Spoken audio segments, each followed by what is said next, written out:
a lot of money out of that. So I think Wow. they do make quite a lot of money out of property. Is probably one of the biggest areas. Yeah. Um, so you mentioned previously, when it comes to like the discipline and how they carry that out, that Yeah. they go through these questions. Are they set questions that have been written like years and years and years ago, or are they like personal to that particular elder who's just made them up? So I have to say I've recently downloaded a copy of the handbook, the Elder's Handbook. There's an Elder's Handbook called Shepherding the Flock of God, I think, and that was always it was a book that the elders got. So when you became an elder as a man, if you did the right things and if you were an exemplary member of the congregation, then you'd become an elder in the congregation. And at that time, you're given a book which is called Shepherding the Flock of God. And but that was secret. You weren't allowed to share that with anybody else, even your family. You had to keep that that separate from anybody else. And then obviously over the years with the internet, it's really hard to keep things secret. So now if you Yeah. type in "Shepherd the Flock of God," you can actually download a PDF somebody's put up there, because there are a lot of leaks actually from the organisation. There's quite a lot of people that are trying to make things a bit more transparent. Open. Yeah. So yeah, I must say though I haven't really. I did have a little look. I'm trying to remember the way it words it, but yeah, you are encouraged to basically try to. So what the Judicial Committee does, if I'm accused of something, and it doesn't have to be for sleeping with somebody. It could Yeah. be smoking, for instance. Smoking is a disfellowshipping offence. So if I was caught having a crafty fag, then I would get hauled before a judicial committee. And generally, what a judicial committee is about is not to see whether you've done it or not, because that's already been decided.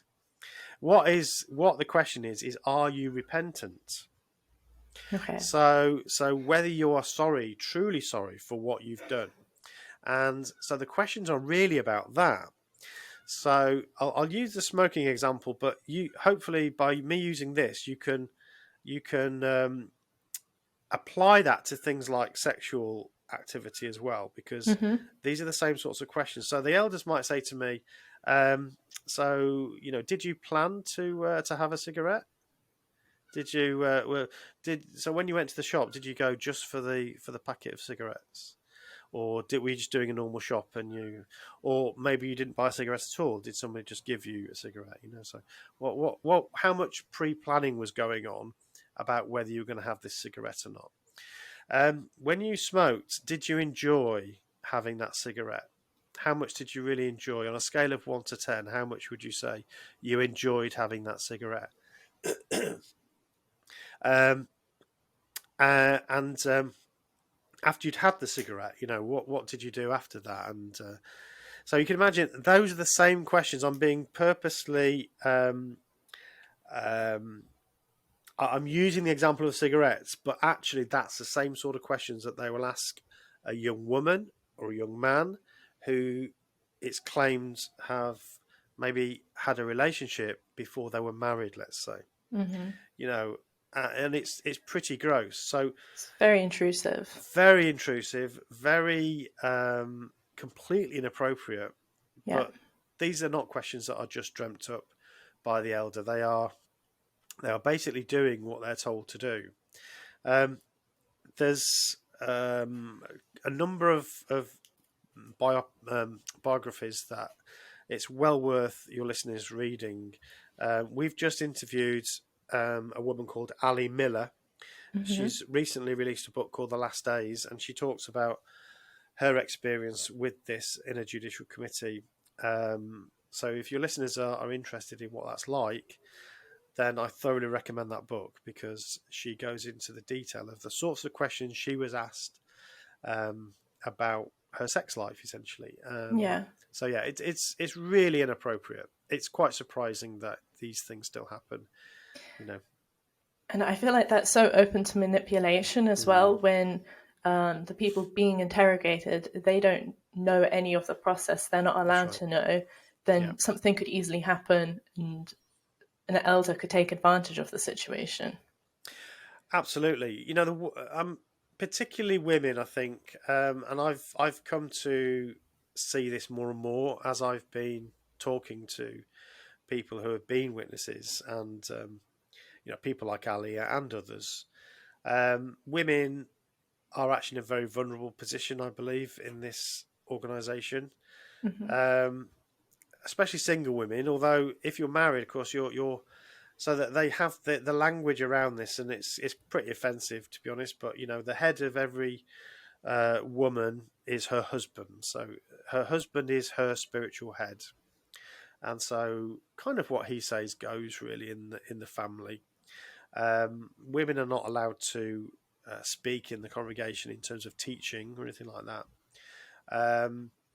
And so women have a very subservient role. They're supposed to be submissive. That is the word that is used.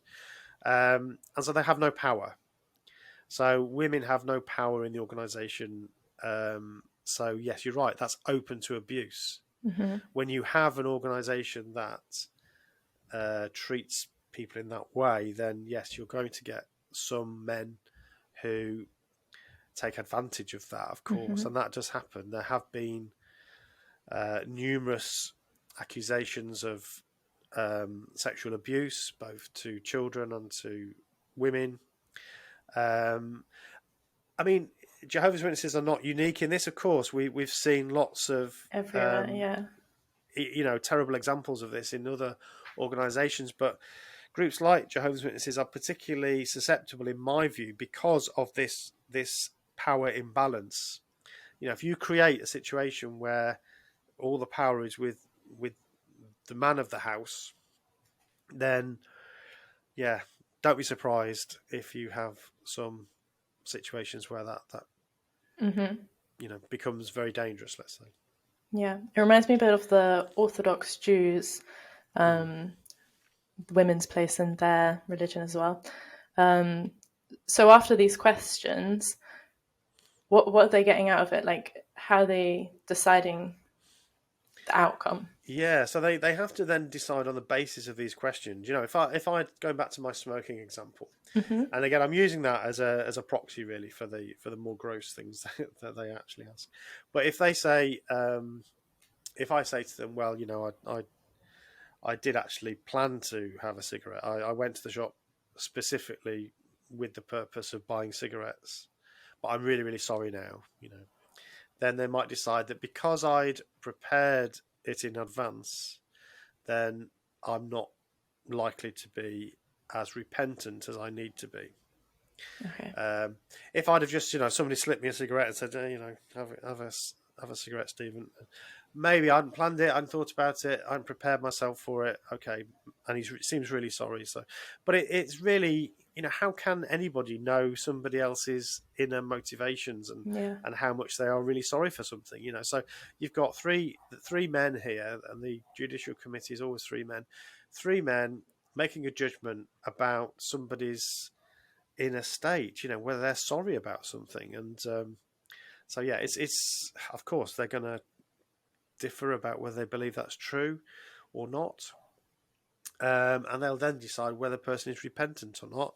And on the basis of that, if they think the person is repentant, sorry for what they've done, then they may well then say, well, we're going to give you a reproof, and that reproof might be something like an announcement at the platform at the Kingdom Hall to say, Stephen Mather is no longer going to be able to, handle the microphones or do the open the Kingdom Hall or something. So these are called privileges. So your privileges might be removed.